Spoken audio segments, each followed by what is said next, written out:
அவர் நடித்திருந்த Sivaji, Enthiran 2.0, Jailer என தொடர்ச்சியாக வசூல் காண்பித்ததன் விளைவாக கான்களே கொண்டாடும் ஸ்டாராக ரஜினி உயர்ந்தார்.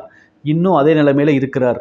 ஆனால் இப்போ கரண்ட்ல ஓடிடி சீசன்லாம் வந்ததுக்கு அப்புறம் சவுத் இந்தியன் லாங்குவேஜ் ஃபிலிம்ஸோட குவாலிட்டியை உலகளவில் கொண்டு சென்று ஆஸ்கார் மேடையே அலங்கரித்ததன் விளைவாக சமீப காலமாக தான் தென்னிந்திய நடிகர்கள் பலருக்கும் பேன் இண்டியா ஸ்டார்ஸ் அங்கீகாரம் கிடைச்சிட்டு வருது.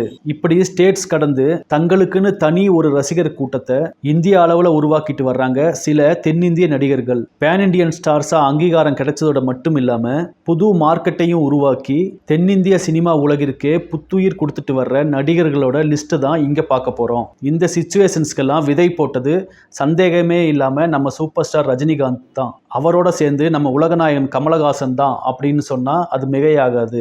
காரணம், இவங்க 2 பேர் தான் தமிழ் சினிமா உலகை தாண்டி ஹிந்திலையும் போய் கால் பதிச்சு அங்கேயும் பல வெற்றி